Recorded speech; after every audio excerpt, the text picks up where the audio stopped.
y comisionados, muy buenas tardes a todas las personas que hacen el favor de seguir esta transmisión desde las redes sociales del Instituto. Quiero aprovechar esta oportunidad para explicar la importancia que el tema que hoy estamos tratando tiene el tema que estamos tratando. Por ello, lejos de entrar a cuestiones técnicas y estrictamente jurídicas, me enfocaré en exponer por qué la creación del Padrón Nacional de Usuarios de Telefonía Móvil, que contempla la última reforma a la Ley Federal de Telecomunicaciones y Radiodifusión, tal como está concebido, es un tema que debe preocuparnos a todas y a todos, pues puede poner en riesgo los datos personales que entregamos a las compañías telefónicas de quienes adquirimos nuestro servicio de telefonía celular. Comenzaré por señalar que la inscripción al Padrón Nacional de Usuarios de Telefonía Móvil se contempla como obligatoria, ya sea porque tengas un plan de renta o porque tu celular sea de prepago o pospago con recargas de saldo, y que esta inscripción la realizarán diferentes empresas autorizadas en telecomunicaciones y cualquier local que tenga autorización para vender teléfonos y líneas telefónicas.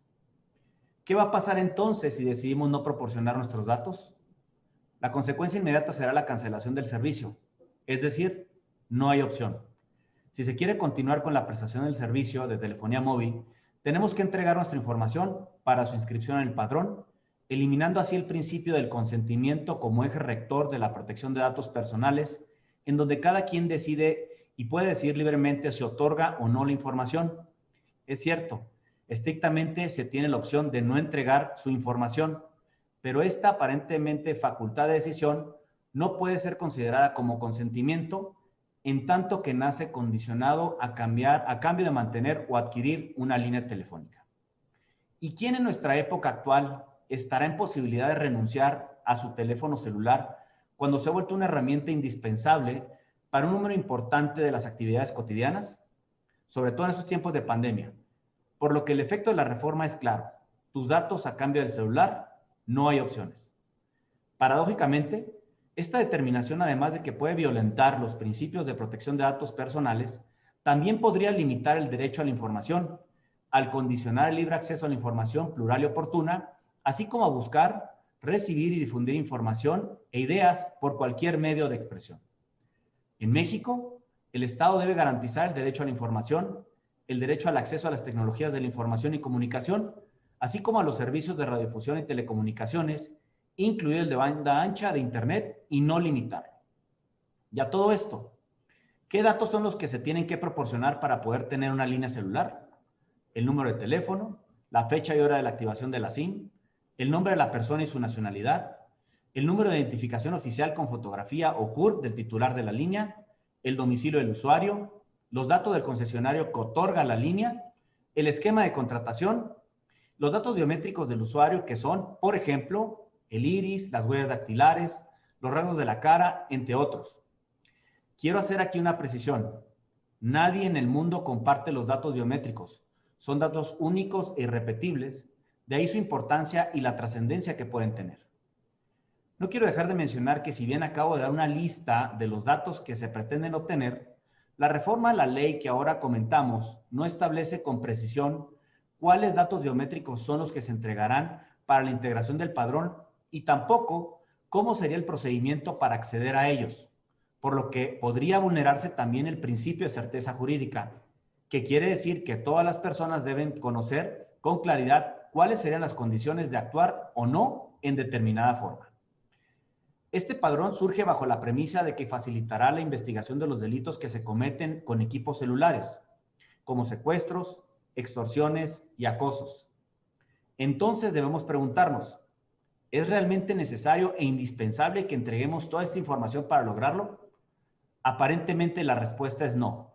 No se advierte en la ley de qué manera se facilitaría la investigación y la persecución de este tipo de delitos con la obtención de los datos, cuando desde antes de esta reforma, tanto los concesionarios y autorizados ya tienen el deber de colaborar con instancias de seguridad, de procuración y administración de justicia.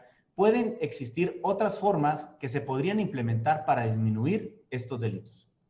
Aquí lo que se pone en riesgo no es un tema menor, es la protección de datos personales de millones de personas en México, de tus datos, de mis datos, de todos los que queremos y necesitamos contar con un teléfono celular. Según la encuesta nacional sobre disponibilidad y uso de tecnologías de la información en los hogares del 2019, se estimó que en México 86.5 millones de personas contaban con celular, lo que representaba al 75.1% de la población de 6 años o más. ¿Se imagina una base con los datos biométricos de casi 90 millones de personas? Las medidas de seguridad que se deben de implementar para garantizar su seguridad serán indispensables y quien posee esta información debe tener la capacidad de implementarlas, pues en ningún lugar del mundo habrá dos personas con las mismas huellas digitales o con los mismos iris. Si esta base fuera vulnerada, divulgada o vendida, habría una afectación irreparable. No habría manera de protegerlos, los datos que contiene, pues no hay modo de cambiar nuestros datos biométricos. Por estas razones, es que este instituto tiene el deber y la responsabilidad social de promover las acciones legales que tiene a su alcance, como lo es en este caso la acción de inconstitucionalidad, para defender a nivel constitucional los derechos que se violentan y que son los para los que este instituto fue creado, para garantizar la protección de los datos personales y el derecho de acceso a la información. Es decir, este instituto, como órgano garante de los derechos de acceso a la información y de protección de datos personales a nivel nacional, no puede permanecer al margen de este tipo de reformas que sin lugar a dudas atenta contra los derechos que por mandato constitucional tutelamos. Sabemos que los derechos humanos, como todos los derechos, no son absolutos y admiten ciertos límites. No obstante, aun cuando la seguridad pública es uno de los bienes públicos que generalmente prevalecen como excepciones a los derechos humanos, lo cierto es que ninguna autoridad debe escudarse en argumentos que tiendan a privilegiar la seguridad pública por encima del respeto a los derechos humanos. Por ello, el marco jurídico que rija las funciones de las autoridades competentes encaminadas a la preservación de la seguridad pública debe respetar, sin lugar a duda, los derechos humanos de las personas y respetar la legalidad.